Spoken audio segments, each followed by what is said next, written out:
Bismillahirrahmanirrahim. Eh,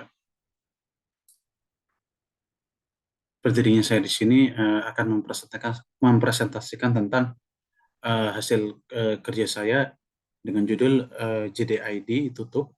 Kenapa model bisnis ala Amazon gagal di Republik Indonesia?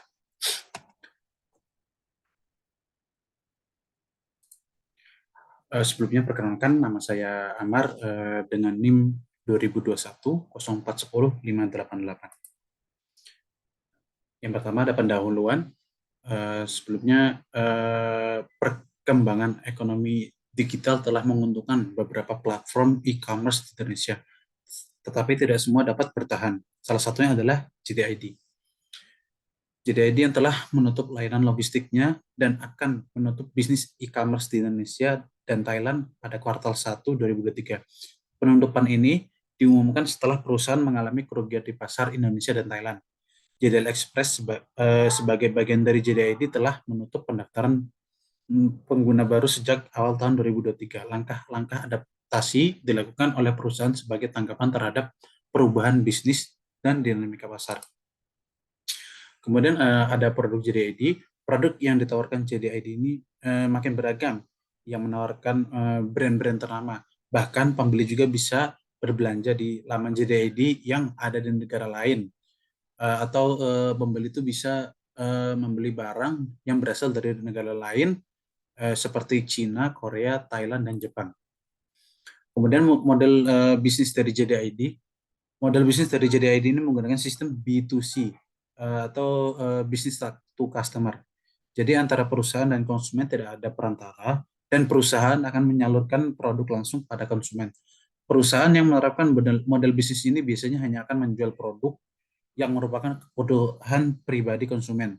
JDID merupakan serupa dengan Amazon. Tentu masyarakat sudah mengenal e-commerce Amazon. Amazon menggunakan juga sama dengan JDID, yaitu business to customer atau B2C. Bermula hadir dengan menjual buku, kini Amazon menjadi e-commerce terbesar di dunia yang menjual berbagai kebutuhan masyarakat. Kemudian alasan JDID bangkrut di Indonesia itu yang saya rangkum, yang pertama ada model bisnis yang berbeda. JDID menggunakan model bisnis B2C, yaitu business to customer, yang berfokus pada penjualan produk original. Sedangkan persaingan di Indonesia lebih didominasi oleh model bisnis C2C atau customer to customer seperti yang dijalankan oleh Tokopedia dan Shopee. Kemudian bisnis customer to customer cenderung lebih fleksibel dan memiliki biaya operasional yang lebih rendah. Kemudian yang kedua ada kesulitan bersaing dalam harga. Produk original yang ditawarkan oleh JDID seringkali memiliki harga yang lebih tinggi daripada produk yang serupa yang tersedia di platform tersaing. Mungkin di JDID harganya lebih mahal dibandingkan Shopee, jadi customer tuh lebih memilih untuk membeli di platform Shopee. Hal ini membuat JDID sulit bersaing dengan e-commerce lain yang menawarkan produk serupa dengan harga yang lebih murah. Kemudian poin yang ketiga ada keterbatasan dalam penawaran produk.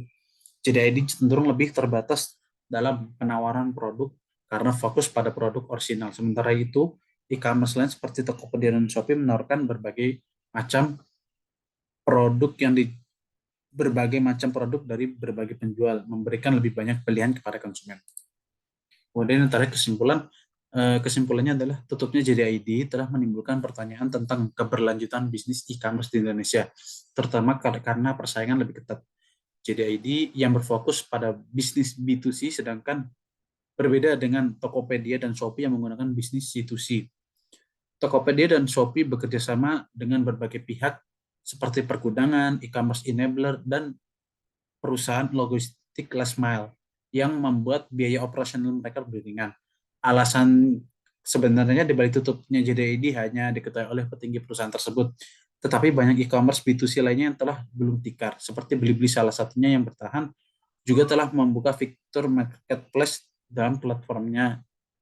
JDID yang fokus hanya pada produk original kalah dalam persaingan karena harga yang lebih tinggi dan kejenuhan konsumen akibat promosi dan diskon yang berkelanjutan. Tutupnya JDID tutupnya JDID tidak menutup peluang positif e-commerce di Indonesia, tetapi pasar semakin dikuasai oleh pemain utama seperti Tokopedia dan Shopee, yang membuat sulit bagi pesaing baru untuk masuk. Sekian presentasi dari saya, kurang lebihnya mohon maaf. Assalamualaikum warahmatullahi wabarakatuh.